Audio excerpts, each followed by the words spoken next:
Notre Dame, yəni fransızca bizim xanım Məryəm anaya həsr olunmuş bu möhtəşəm katedrala və Versal sarayına birlikdə ziyarət edək. 2019-cu ildə böyük yanğın səbəbilə ciddi zərər görən Notre Dame kilsəsinin restavrasiyasının xərcləri 1 milyard avro olaraq dəyərləndirildi. Polis və yanğın söndürənlərin köməyi ilə bir çox dəyərli tarixi əşyaları xilas etmək olsa da binanın damı və mərkəzi şpili, yəni gülləsi tamamilə çökmüşdü. Hətta restavrasiya işlərinin tam bitməsi 2030-cu ilə proqnozlaşdırılır. Amma 2024-cü ildə kilsə rəsmi olaraq açıq elan edildi.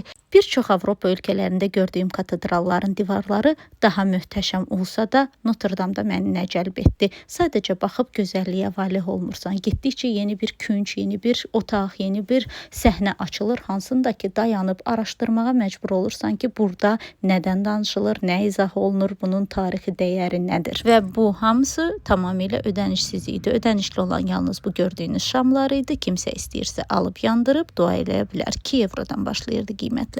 Notre Dame'ın ərsəyə gəlməsi 12-ci, 14-cü əsrlər arası olduğu üçün, orta əsrlərdə insanlar oxuya bilmədiyi üçün İncilin səhifələri bu cür divarda heykəltaraşlıq nümunələri olaraq təsvir olunub. Bu mənim diqqətimi çox cəlb etdi. Çünki bu sadəcə freska deyil, divarlarda heykəl idi. Diqqətimi cəlb edən digər atribut isə az sonra görəcəyiniz nəhəng qızılı dairədir. Bu dairənin içində xrustal və qızıl örtüklə qorunan İsa Peyğəmbərin çarmıxa çəkilərkən başına taxılan həmin o tikanlı tac saxlanılır. Yanğında son anda xilas edilən bu tac təxminən 8 əsr öncə Fransa krallığının illik büdcəsinə bərabər qiymət əldə edilmişdi. Getdiyim bir çox şəhərlərdəki katedralların girişi ödənişli idi. Misal üçün Romada, Budapeştdə ən kiçik katedrallara belə ödənişlə giriş tələb olunurdu. Bu gözəlliyi isə siz Paris səfərinizdə tamamilə ödənişsiz görə bilərsiniz. Bu fürsəti məncə qaçırmayın. Notre Dame haqqında digər maraqlı məqam isə önündə olan bu lavloklardır. Rəvayətə görə sevən insanlar katedralın önü boyu və çayın kənarı boyu olan dəmir hasarlara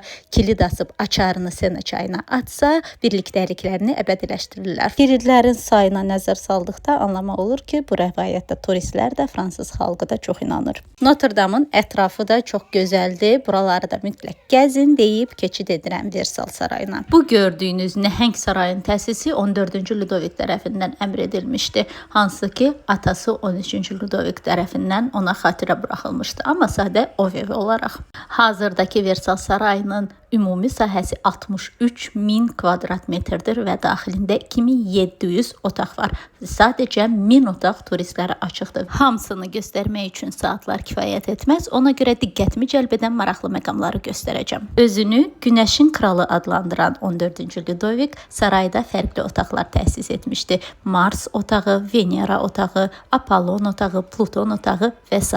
Hər bir adı çəkilən otağın tavanının tam mərkəzində həmin Allah təsvir olunmuşdu. Otaqların sayı çox olsa da hər birinin öz təyinatı var idi. Oyun otağı, rəqs otağı, ballar təşkil olunan otaqlar, həyat yoldaşının, evladlarının otağı və özünün saysız hesabsız yataq otaqları və iş otaqları var idi. Bu qədər otaq içərisində məhz bu par-par yanan qızılı, dəbdəbəli otağı şəxsi otağı kimi istifadə edirdi. Və keçid edək güzgülü otağa, sarayın ən dəbdəbəli və turistlər üçün mütləq görülməli sayılan güzgülü otağı.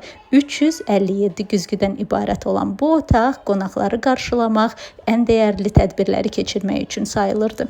Və keçid edək sonuncu zala, bu müharibə qalereyasıdır. Burada asılan hər bir tablo Fransanın tarixi mühüm qələbələrini əks etdirir. 19-cu əsrdə yaradılmış bu qalereyanın məqsədi Fransanın gücünü və şöhrətini nümayiş etdirməkdir.